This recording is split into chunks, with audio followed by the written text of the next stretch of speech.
Doctor Juan Carlos, buenas noches, compañeros y compañeras de este prestigioso grupo Aprendiendo Derecho. Como ya lo dijo el doctor Juan Carlos Aguiar, mi nombre para todos quienes no me conocen, soy Pablo Ojea Sotomayor.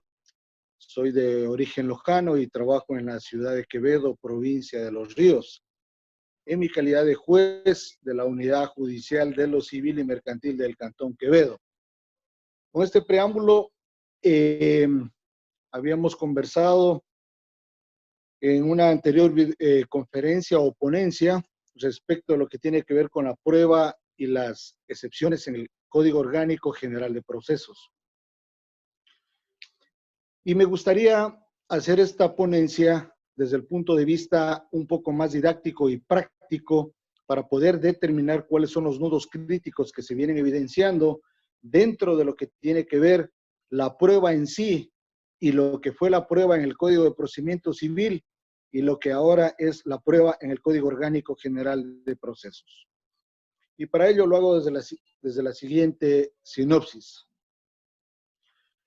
Creo que todos los abogados y abogadas que están dentro de este prestigioso grupo han sabido, y al menos los que han litigado en temas de derecho civil, se daban cuenta que anteriormente nosotros teníamos un sistema de justicia completamente diferente al que se tiene ahora. Me voy a referir desde el momento en que se ingresaba una demanda a las oficinas de sorteos que existían en todas las cortes provinciales de justicia del país. Y como ustedes entenderán, efectivamente, había una oficina de sorteos que era aquella que recibía las demandas de los usuarios externos, es decir, de los señores abogados profesionales que representaban o patrocinaban a sus defendidos. Ese sorteo no era otra cosa que un jefe de la oficina de sorteos evidentemente sacaba unas bolitas de una especie de funditas o cosas por el estilo, y estas bolitas estaban numeradas. Y evidentemente se podía analizar de que tenía, por ejemplo, el número 1, 2, 3, etcétera, cosas. Y ese número significaba que representaba a un juzgado de lo civil en la provincia donde que se receptaban estas demandas. ¿Y qué era lo más importante que ocurría acá? Evidentemente en el Código de Procedimiento Civil, al ser un código viejo, demasiadamente vetusto, digámoslo así, todavía hay debates en torno a lo que tiene que ver con la fase de la prueba. Y recordemos un poquito que en el Código de Procedimiento Civil, lo que se analizaba o se veía no es como ahora se lo está viviendo en la realidad del Código Orgánico General de Procesos a lo que tiene que ver a la prueba como tal, así como a las excepciones como tal. Y algo muy curioso que era lo que sucedía ya en este Código de Procedimiento Civil, era una cuestión de que la prueba no se anunciaba como ahora sí se la anuncia al presentar la demanda. He ahí un detalle sumamente importante para poder determinar que anteriormente o antiguamente se presentaba del 2014 hacia atrás, cuando entra la reforma nueva del Código Orgánico General de Procesos, y se puede evidenciar que se presentaba la demanda, se la sorteaba, se ponían unos sellos bastante grandes en la parte del reverso de la hoja principal, porque inclusive habían hasta el pago de tasas judiciales. Ustedes recordarán ese tema. Y luego se subía esa demanda al juez competente, que con ese sorteo, evidentemente, se radicaba la competencia de este juzgador. Y con ello, este juez tenía que dar una calificación a esa demanda, o en su efecto, si es que ésta no cumplía aquellos requisitos legales que en aquel tiempo era el artículo 67 del Código de Procedimiento Civil, hoy artículo 142 del Código Orgánico General de Procesos, y se trababa el asunto de que el juez tenía que calificar o mandar a completar en un término de 3 días. Pero ¿qué era lo curioso del sistema procesal civil? Que se presentaba la demanda y se mandaba a citar al demandado cuando el juez ya la calificaba a esta demanda. Ello implicaba decir que el demandado, dependiendo del juicio, tenía un término, ¿no es cierto?, para poder contestar esa demanda o acción civil. ¿Y qué era lo que contemplaba esta demanda? Un hecho fáctico, ¿no es cierto? Un hecho fáctico que tenía que obligatoriamente llegar a conocimiento de ese juzgador para que se mande a citar a la contraparte o a la parte demandada y obligatoriamente se trabe la litis con la contestación del demandado o de los demandados. Nótese que podía ser un demandado o varios, o podía ser una persona actora natural o una persona jurídica. Al igual que el demandado podía ser una o varias, o una persona natural y jurídica. Y consecuentemente se trababa esta acción o se trababa esta litis y el juez cumplía un rol completamente a escondidas. ¿Por qué digo esto? Porque ustedes recordarán que el juez nunca asomó a ninguna diligencia procesal, llámense estas juntas de conciliación para los juicios ejecutivos o la contestación del juicio que había en el verbal sumario o la audiencia que había en el procedimiento ordinario. ¿Quiénes eran los que pasaban estas diligencias procesales? En la gran mayoría de las veces la pasaban los señores secretarios o la pasaban los señores auxiliares o ayudantes, en muchos de los casos pasantes. Y lo digo esto porque yo tuve la oportunidad de litigar en la ciudad de Loja, de donde yo soy originario, y eso había sucedido y sucedía. Pero los roles han cambiado tanto que el protagonista del Código Orgánico General de Procesos ahora es el juez, porque se le llama el director de la orquesta, es decir, el director de la audiencia, y él es el que tiene que verificar que esta demanda tenga una prueba contundente. Anteriormente o antiguamente en el procedimiento civil se podía establecer, con este preámbulo que he dado, de que la prueba se convertía desde 3 puntos o aristas importantes, que era una prueba documental, había una prueba testimonial y había una prueba pericial. Entonces, ¿qué era lo que pasaba? Para ya entrar en materia de conferencia. La prueba anteriormente era demasiadamente engorrosa.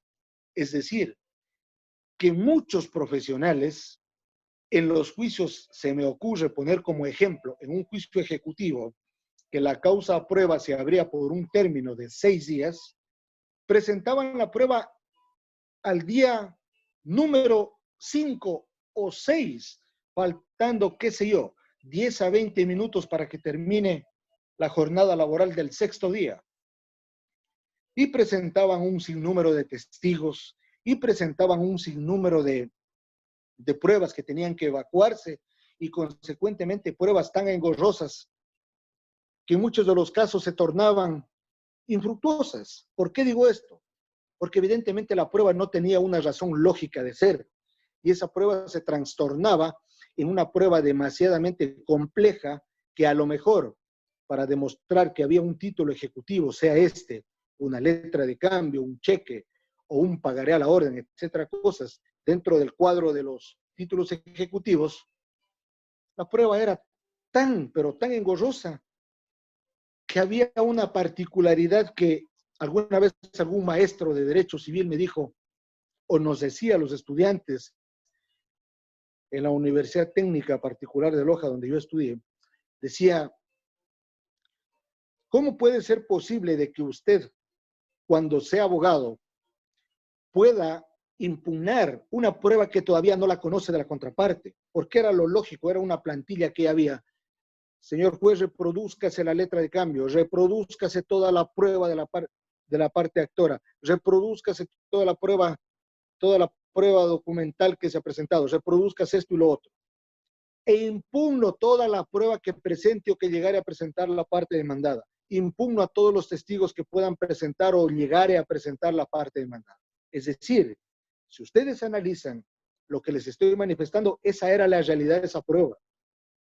Yo impugnaba se me ocurre como ejemplo decir, yo impugnaba una prueba que ni siquiera la veía, una prueba que era escondida, porque anteriormente el demandado a través de su defensa, o de su defensor público o particular o privado, presentaba la prueba casi al último día. Y era una prueba escondida que tenía que verse a la luz de la claridad, porque evidentemente las partes tenían que ser notificadas con lo que presentaba tanto el actor como el demandado.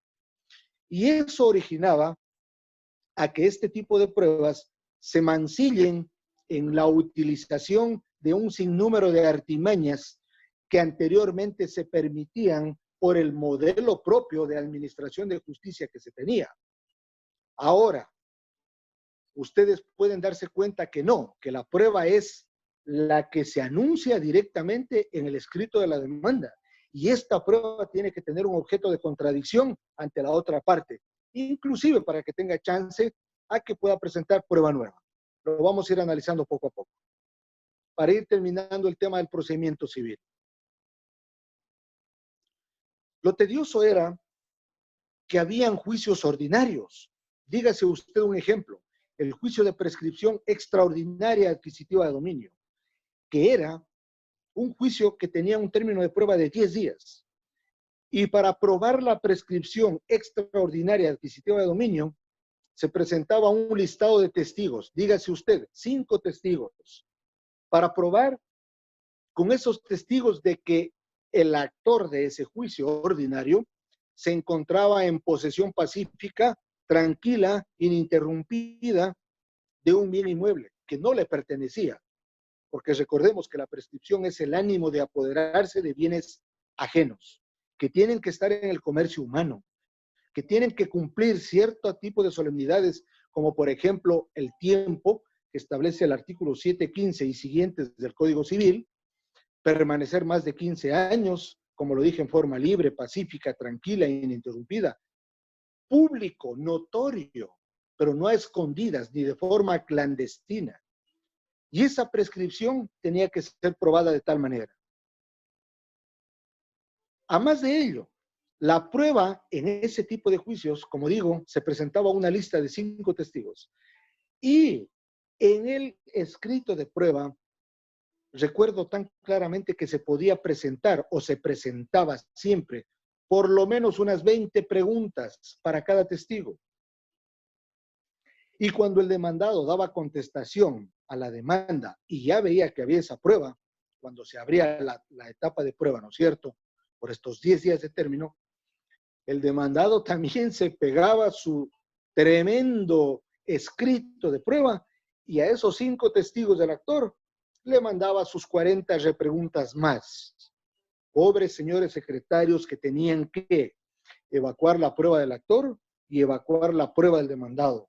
Y consecuentemente, eso implicaba decir que había una prueba demasiadamente exagerada, abrupta en todo sentido, y lo más engorroso, como yo siempre lo he sostenido, que eran pruebas en muchos de los casos inútiles, porque el juez tenía que evidenciar los ánimos y los requisitos esenciales para que esa prueba pueda ser valorada en su conjunto como tal. Además de ello, dejando al lado la prueba testimonial, se podía presentar una prueba pericial, llámese la inspección judicial. ¿Y qué era esta diligencia?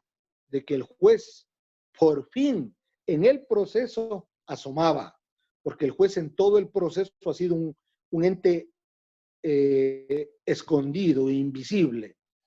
Entonces el juez tenía que acudir, en muchas de las veces y en muchas no, acudía al lugar de los hechos, es decir, a el bien inmueble materia de la prescripción. ¿Y cuál era la finalidad?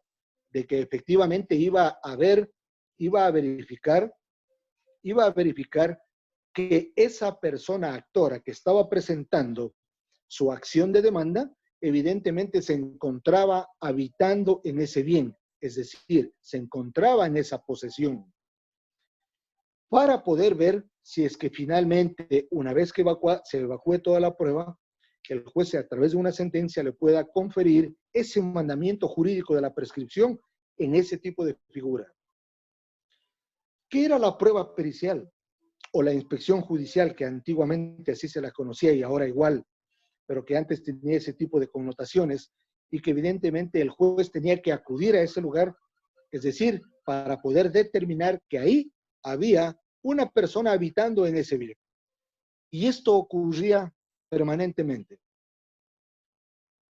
Anteriormente también había la prueba, además de la prueba la prueba testimonial, la prueba pericial, había la prueba documental.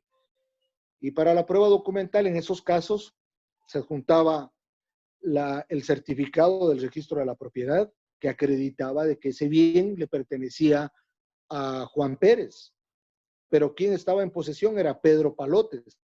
Y evidentemente Pedro Palotes tenía que cumplir con ese requisito de contar en el proceso con el propietario del bien, porque no estábamos discutiendo el título escritutario, sino íbamos a discutir la posesión por el tiempo para ganar una prescripción extraordinaria adquisitiva de dominio. Y con ese antecedente, entonces decía yo que la prueba en Código de Procedimiento Civil era una prueba de nunca acabar. Y ojo, compañeros y compañeras, un juicio de prescripción ordinario, bajito, haciéndolo bien, terminaba de 2 a 3 años. Y nótese una cosa importante, que cuando el demandado comparecía, en caso de que hubiera estado vivo o no, y presentaba las excepciones dilatorias o perentorias que la ley le asistía en el Código de Procedimiento Civil, evidentemente que se iba a encontrar con toda esta situación procesal engorrosa que se trababa por las partes procesales. Y ello era lo que en definitiva dejaba ver para que el juez pueda dictar una sentencia por toda la evacuación total de esa prueba. Porque no nos olvidemos de que el juez tenía que aplicar la valoración de la prueba en su conjunto y tenía que ir viendo cuáles eran las pruebas realmente pertinentes, lo que ahora lo hacemos, en forma directa en una audiencia. Antes no. El juez dictaba la sentencia y ahí iba determinando cuáles pruebas del actor y cuáles pruebas del demandado eran aquellas que fueron en definitiva contundentes para poder demostrar los hechos, tanto de la demanda como tanto de la contestación a la demanda en muchos de los casos. Y con todo ese ritmo procesal, veíamos que como estos juicios ordinarios de prescripción tenían mucho tiempo, porque era demasiadamente el tiempo que uno se llevaba en tramitar una causa y el cliente no quería entender razones, el cliente en muchas de las ocasiones, a todos los abogados creo que nos ha sucedido que nos cambiaban ya cuando había una sentencia, pero de tanto pujar, de una sentencia en un juicio salía al año, a los 2 años, a los 3 años y mucho más. Y además de eso, la parte que perdía el juicio tenía pues ese bendito recurso de casación que tenía que irse a la Corte Suprema de Justicia en aquella época, hoy Corte Nacional de Justicia, y consecuentemente era un laurel donde que el proceso como tal iba a dormir el sueño de los eternos.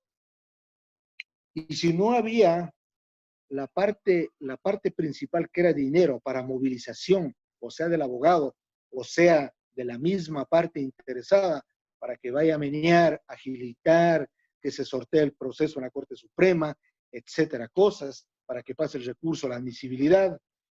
Y eso era lo que sucedía. Es decir, que teníamos un embrollo total y una demora interminable en la tramitación de las causas. En conclusión, que en el Código de Procedimiento Civil veíamos que los procesos se demoraban mucho, que los operadores de justicia tenían exagerada carga procesal, como ahora también lo hay, que los operadores de justicia eran invisibles, que jamás acudían a una sala de audiencias, es más, ni habían, porque yo recuerdo que los despachos de los secretarios o los despachos de los auxiliares, que era una sola cosa, hasta los archivos pasaban en las oficinas de los secretarios, y ahí estaban los juicios por numeración cronológica o numérica, Y ese era el archivo, el cementerio que se llama de procesos, y evidentemente ahí se podía encontrar las causas por su numeración o como ésta se llame.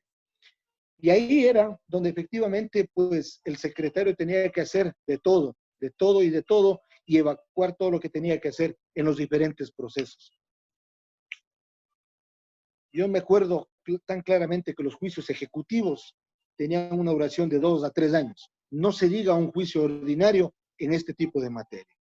Entonces, para ir concluyendo lo que era el Código de Procedimiento Civil, trámites engorrosos, trámites demasiadamente demorados y cuestiones que se utilizaba todo tipo de prueba y todo tipo de artimaña porque el juez no era el protagonista, el juez no sancionaba, el juez no controlaba, el juez no admitía ni excluía pruebas, lo que ahora sí sucede.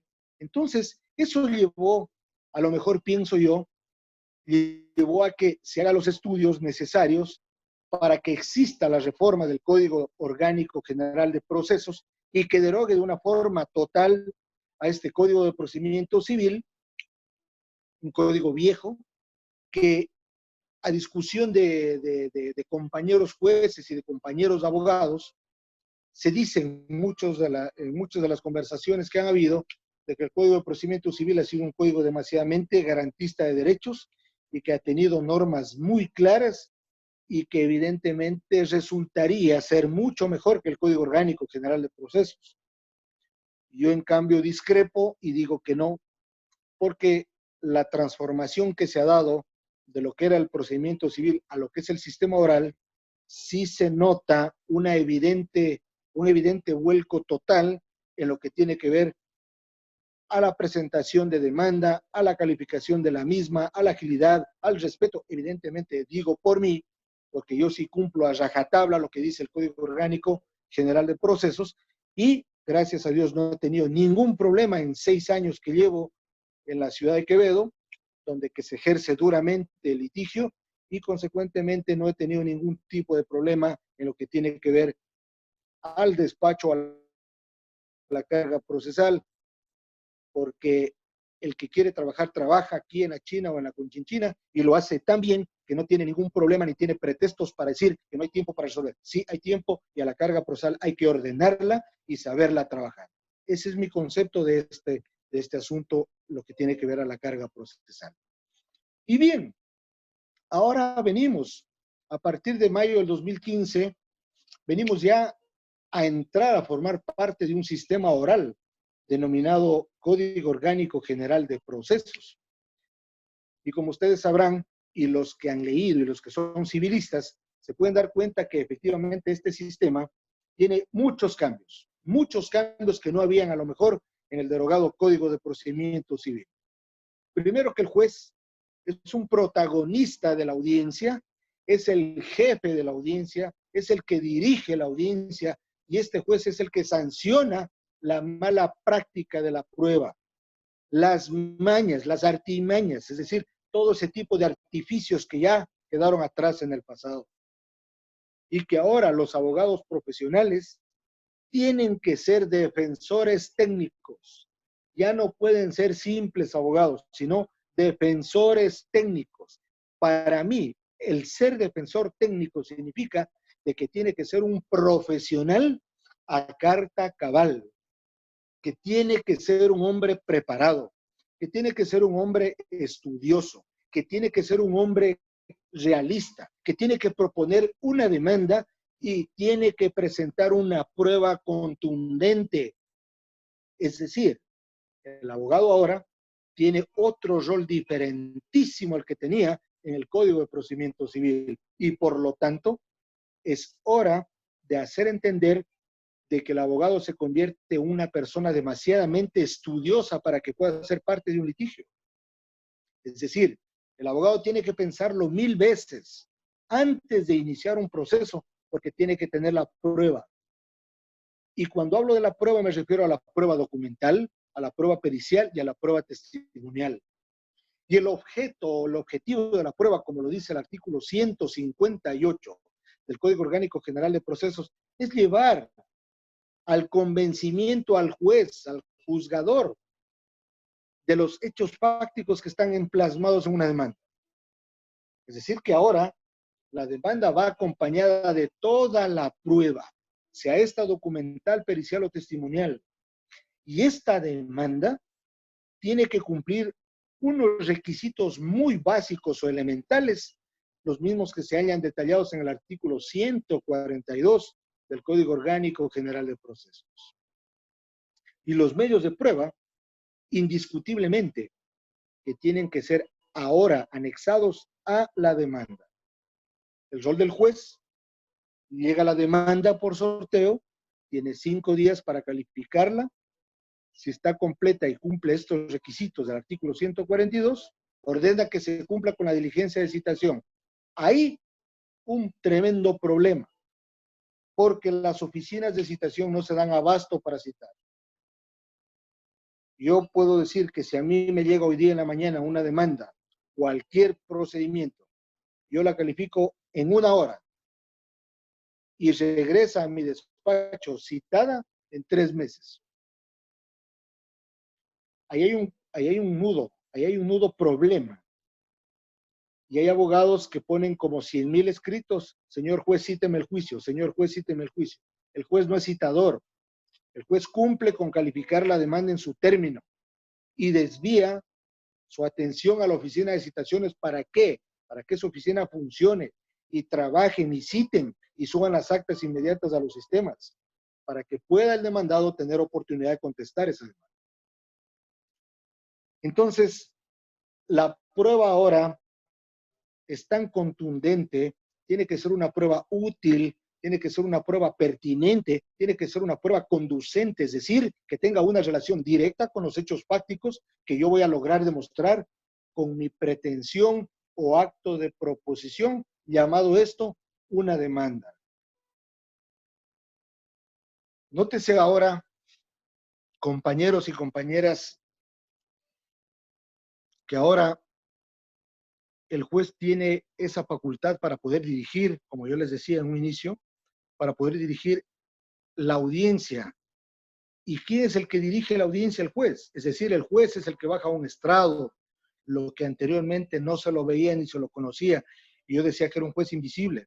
Ahora el juez no, el juez tiene que estar en el lugar. Es decir, dándole la oportunidad al actor y dándole la oportunidad al demandado para que puedan exponer sus alegatos iniciales o alegatos de apertura, para que puedan anunciar su prueba, para que puedan discutir las excepciones previas o las famosas excepciones de fondo que existen en el Código Orgánico General de Procesos. Y estas excepciones tienen que ser probadas, porque, ojo, aquí hay otro asunto, otro problema que venimos detectando los jueces civiles, al menos me refiero yo, desde hace mucho tiempo atrás. Hay una bendita excepción que se llama o se llamaba en el Código de Procedimiento Civil la excepción de negativa pura y simple de los fundamentos de hecho y de derecho de la demanda. Y si usted analiza esa excepción se la permitía en el Código de Procedimiento Civil. Pero esta excepción, hasta el día de hoy, en que me encuentro dirigiéndome a ustedes, sigue siendo motivo de presentación en un escrito de contestación a la demanda. Si revisamos el artículo 153, que habla de las excepciones previas, en ninguna de ellas habla de la negativa pura y simple de los fundamentos de hecho y de derecho de la demanda. Tampoco se habla de la improcedencia de la acción. Y muchas otras más. Hay una que ahora ponen nulidad de la demanda. Yo no he sabido eso. Y consecuentemente, se siguen utilizando esas excepciones. Y el juez tiene la oportunidad de decirle en un auto: señor, usted tiene la oportunidad de analizar y ver que sus excepciones no son aquellas de las que están contempladas en la ley. Por lo tanto, revise y rectifique, porque sé cómo hacerlo. Se le da la oportunidad de mandar a aclarar o completar el escrito de contestación a la demanda, para que las partes puedan corregir a lo mejor sus errores. de pronto por el apuro o porque me olvidé de un asunto, etcétera, cosas. Pero el juez garantista sí lo hace. Y nosotros los jueces tenemos esa obligación de apoyar a que las partes tengan una buena demanda con una buena información y una buena contestación a la demanda con una buena información. Me refiero a la prueba. Porque ahora, en este sistema oral, al juez se le da todas las herramientas, todo el camino necesario, es decir, una información certera, hechos fácticos contundentes, claros y precisos, que permitan establecer que evidentemente ese es mi derecho y que mi derecho va a someterse a la decisión de quién, de un juez, para que este juez con toda la prueba en su análisis y en su contexto jurídico pueda darle o no la razón de la verdad en una sentencia plasmada con la debida motivación y argumentación jurídica, en donde tendrá que establecer y determinar qué es lo que se probó y qué es lo que no se probó. Y otro aspecto fundamental. En el Código Orgánico General de Procesos, si bien es cierto, es un sistema oral que tiene de mixto un poco porque evidentemente las demandas todavía siguen siendo escritas y están presentadas en el papel y se sortean y sube al juicio y etcétera cosas. Entonces, los alegatos, el anuncio de la prueba, la producción de la prueba, como lo dice el artículo 196, ahora es diferente porque es oral. No se puede permitir a ningún abogado que vaya a leer la demanda. Eso no está correcto. El abogado tiene que saber cuál es su pretensión, qué desea del juez. Y por lo tanto no puede volver a repetir toda la demanda. Eso no se puede permitir y no se permite de plano. Entonces el abogado tiene que tener una memoria y una preparación única para saber que de su demanda en el alegato inicial va a ser un resumen tal vez de 2 a 3 minutos. Y decir, señor juez, yo exijo en esta audiencia, si voy a probar tales hechos. Mi prueba anunciada es mi prueba documental, mi prueba testimonial y mi prueba pericial.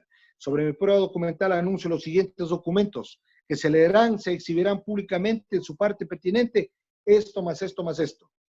Mis testigos, los señores fulano, sutano, mengano, van a declarar sobre este tipo de hecho. Pero yo no me puedo inventar en ese momento cosas rebuscadas para querer probar un hecho diferente. Es decir, el abogado ahora tiene un norte directo y ese norte no se llama sur. El norte es norte y punto. Y con ese norte me muero en mi escrito de demanda y el demandado tiene un norte para contestar su demanda como tal. Entonces, como podemos ir viendo y entendiendo, los papeles de los códigos que estoy hablando, en realidad que se invirtieron terriblemente y por lo tanto ahora la oralidad es muy diferente. Entonces el juez que no sabe o no conoce de este sistema, mal puede guiar una audiencia. Se escucha que todavía hay muchos vacíos en esa parte, no los conozco porque yo respondo por mis actos y no puedo responder por los actos de los demás. Pero el juez tiene que ser el conocedor directo de la materia. Y cuando el juez tiene el proceso en su despacho y antes de bajar a una audiencia, sabe perfectamente bien que los términos son para cumplir y los términos en el Código Orgánico General de Procesos son términos fatales que tienen que cumplirse, porque eso es parte del proceso de evaluación del Consejo de la Judicatura a los jueces en todo nivel.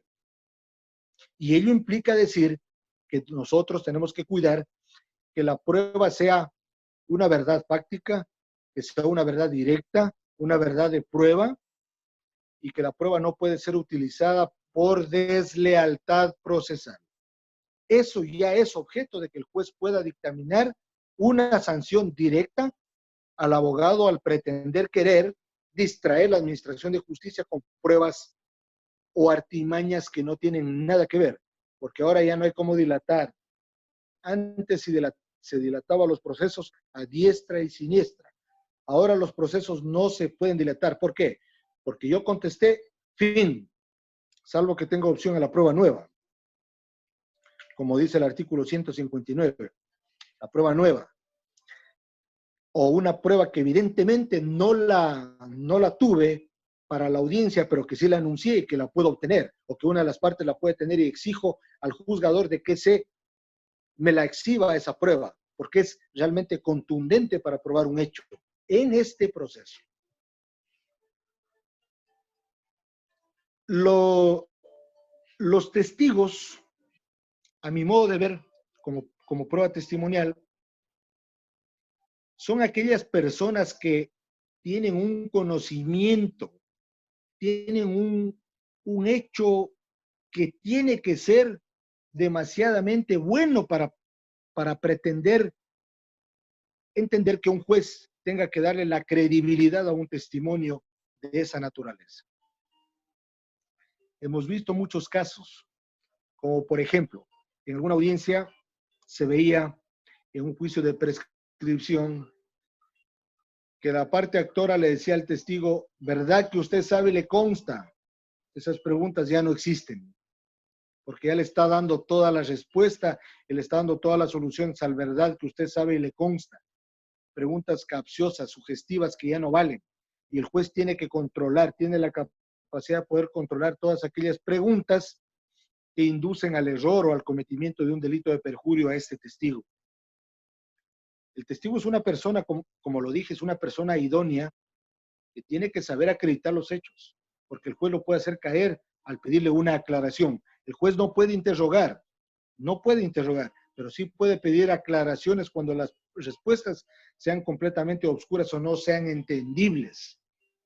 Y alguna vez cuando yo solicitaba una aclaración en un juicio de prescripción, el testigo sabía los linderos norte, sur, este y oeste del bien que se iba a prescribir, lo sabía más que el mismo dueño de que estaba en la posesión. Y cuando yo le decía que me aclare cómo es que él sabe tanto el tema de los linderos del señor, si es que a lo mejor podía aclararme cuáles eran los linderos de su propiedad, no lo sabía, pero sí sabía los del amigo que iba a atestiguar o iba a rendir su testimonio en ese tipo de prueba. Entonces el juez ahí tiene la capacidad de determinar que ese testigo está falseando la verdad. No sabe ni sus linderos propios de su propiedad, pero sí sabe los del bien ajeno. Entonces, cosas así. Hay muchas cosas que ahora sí se controla y que al menos yo no dejo pasar y que evidentemente puede ocasionar a lo mejor un disgusto en una de las partes, pero el juez tiene que ser el controlador, el que vigila la prueba como tal y el que hace que se respete que la prueba sea una verdad, que la prueba no puede ser mañosa, que la prueba no puede ser mal utilizada, la prueba tiene que ser clara y esta prueba tiene que llevar a un convencimiento, como dice la norma, al objetivo del convencimiento del juzgador. Y para eso está el artículo 158 y 159 para hablar de la finalidad de la prueba y la oportunidad de la prueba. ¿Cuándo la debo de presentar? ¿Por qué la debo de presentar y qué voy a probar? Estos aspectos, a más de ello, evidencian que existe otro tipo de prueba, la pericial. Anteriormente los peritos presentaban el informe, no iban a las audiencias o a las juntas o lo que sea en el procedimiento anterior, pero ahora tienen una obligación contundente, que el perito que haga una experticia, primero que tiene que estar posesionado bajo juramento por el juzgador, segundo que tiene que ser una persona especializada en una materia para que evidentemente pueda hacer la experticia. Tercero, que tiene que presentar su informe en el término que el juez le diga que tiene que hacerlo, de acuerdo a lo que dice el mandato de la propia ley. Ese peritaje tiene que ser puesto en conocimiento de las partes procesales para que puedan contradecirlo, impugnarlo. ¿En dónde? En la audiencia. El informe pericial tiene que ser discutido. Antes se presentaba un informe, no me gustaba, señor juez, ese informe pericial no vale, no estoy de acuerdo. Presento otro informe y tampoco estoy de acuerdo. ¿Qué tiene que hacer el juez? Dirimir y designar otro perito para que dirima lo que no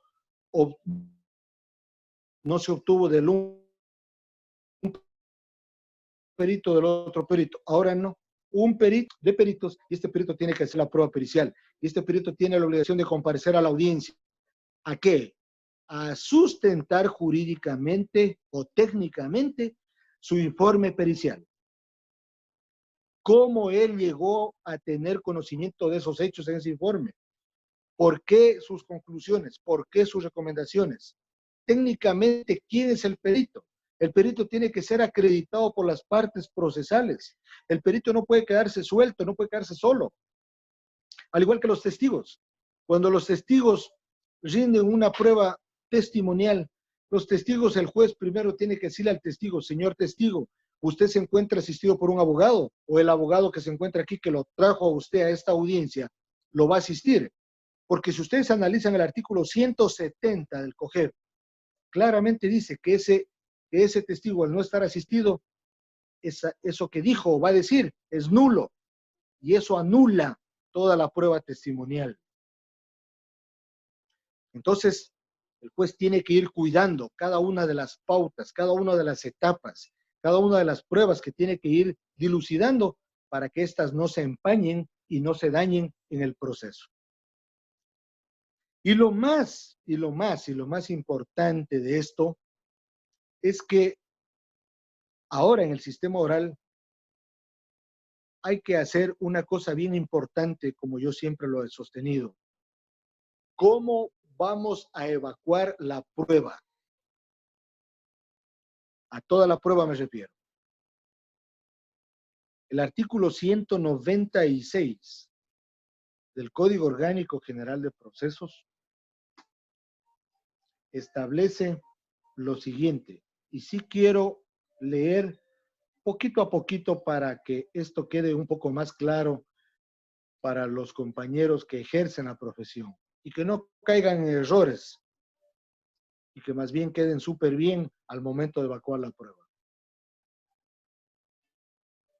El artículo 196 del Código Orgánico General de Procesos lo voy a ir leyendo determinadamente para poderlo entender. Dice, producción de la prueba documental en audiencia. Para la producción de la prueba documental en audiencia, de juicio o única, se procederá de la siguiente manera. Primero, los documentos se leerán y exhibirán públicamente en su parte pertinente. ¿Qué significa esto, compañeros y compañeras? Que si yo tengo prueba documental que la he presentado como medios probatorios y se encuentra anunciada y admitida por el juez para su producción o evacuación en la audiencia única o de juicio conforme al procedimiento, lógicamente que yo tengo que poder o tener la facultad de saber producir la prueba. Anteriormente se reproducía, hoy no, hoy se produce, es diferente. Y si es que hablamos, por ejemplo, de un juicio ejecutivo, ¿qué voy a hacer? ¿Qué voy a producir? El título ejecutivo, es decir, el pagaré, el cheque o la letra de cambio o la escritura o el documento reconocido judicialmente, es decir, todos aquellos títulos ejecutivos que se encuentran contemplados en la ley. ¿Cómo es la producción? Yo tengo que leer, señor juez, con su venia, voy a dar lectura al documento, pagaré a la orden materia estalitis, y lo hago de la siguiente manera. Pagaré número tal, de fecha tal, por el valor de $10,000, firmado por el señor Juan Pérez, en favor de Juan de los Palotes, cuya obligación de dinero no ha sido pagada en el término establecido en el plazo, y por lo tanto la obligación es pura, líquida, de plazo vencido y actualmente exigible. ¿Pero por qué es pura? Porque es líquida, exigible, actualmente exigible, ¿no es cierto? Entonces, ahí yo tengo que explicarle al juez y leerle detalladamente el contenido intrínseco de lo que tiene que ver este documento como tal. Eso se llama leer la parte pertinente y en forma pública. Y de ahí tengo que cumplir con el segundo requisito del artículo, del numeral 1 del artículo 196 que dice, y exhibirá. Entonces termino de leer y le exhibo a la contraparte para que pueda decir lo que tenga que decir respecto de mi título ejecutivo, que es la materia de la litis. Ahí usted ha producido su prueba en forma correcta. Aún vemos que coge y dice, señor juez, produzco toda mi prueba documental. Gracias. No. Señor abogado, tenga la bondad, aplique el artículo 196, léalo y produzca la prueba en forma correcta. Así les digo yo. ¿Para qué? Para que vean que la prueba tiene que ser bien producida. Y por esas situaciones han habido casos en que efectivamente, por una mala producción de la prueba, a lo mejor se ha desechado la demanda, aunque la Constitución establece que no se puede sacrificar la justicia por la sola omisión de formalidades. Pero si la ley orgánica me dice que esa es la forma de producir la prueba, así tengo que hacerla. Porque si no, no estuviera escrito en la ley, aunque tenga una constitución que está por sobre encima de este Código Orgánico General de Procesos. Segundo, del mismo artículo 196 dice, los objetos se exhibirán públicamente. Claro, tiene que exhibirlos públicamente en la sala de audiencia, ante la parte o a la contraparte, y exhibirle al juez de ser pertinente para que vea que se trata de un documento real, un documento que no es forjado, que no es diminuto, que no está rayado, que no está alterado, etcétera, etcétera. Eso es saber producir de forma correcta una prueba. Y lo que tiene que ver con las fotografías y la prueba documental, que quedará en poder de quién, del juez, para que la pueda analizar, para que la pueda valorar y la pueda introducir en la sentencia. Una sentencia que evidentemente tendrá que tener los parámetros de legalidad, ¿no es cierto?, de lógica, de razonabilidad y de comprensibilidad.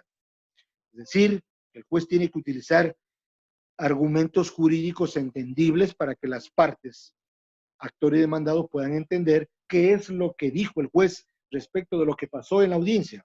Porque tomen en cuenta, compañeros y compañeras, que en la audiencia, perdón, en la sentencia, el juez va a hacer un análisis del antecedente, cómo surgió este caso, va a invocar a las partes procesales, es decir, a los litigantes, va a hacer un resumen de los hechos, va a introducir los medios de prueba, va a introducir la audiencia, qué pasó en la audiencia, cómo se desarrollaron los alegatos, cómo se difundieron las excepciones, si se admitió o no una excepción, si es que la excepción fue subsanable, si la excepción fue insubsanable, si es que se dictó correctamente el auto interlocutorio de admisibilidad de la prueba, si se dictó correctamente el auto de admisibilidad de una excepción subsanable o insubsanable, etcétera, cosas.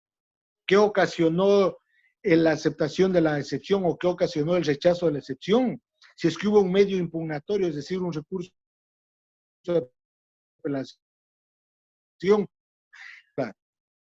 Parece que se olvidan en la audiencia o se ponen nerviosos y ni siquiera el recurso de apelación se acuerdan de presentar cuando el juez niega una excepción. Cuando eso es básico, señor juez, usted me negó la excepción que yo le he argumentado de tal manera y por lo tanto apelo. Y tiene que concedérmelo al recurso de apelación en efecto diferido para que la Corte Provincial estudie esa situación jurídica que usted me negó. Punto. No hay necesidad de pelear, ni ser malcriado ni grosero. En derecho gano el juicio y punto. Entonces ese es el contexto de la prueba y la prueba, como dije, tiene que ser o surgir de la necesidad directa de lo que tengo en la demanda o de lo que tengo en la contestación de la demanda. Y ello es fácil decirlo y entenderlo, que los dos sistemas cambiaron, como ustedes pueden analizar y darse cuenta en lo que yo he expuesto. Los dos sistemas cambiaron. En un modelo que se hacía lo que se quería y en este modelo que ahora los protagonistas son el juez, el actor y el demandado. Y su prueba como tal. porque la prueba para mí es el centro del juicio y la prueba es aquella que me permite ganar o perder. Y si yo tengo una prueba defectuosa, es decir, una prueba que no merece tener credibilidad respecto de que el juez me dé o no la razón, evidentemente que voy a perder el juicio.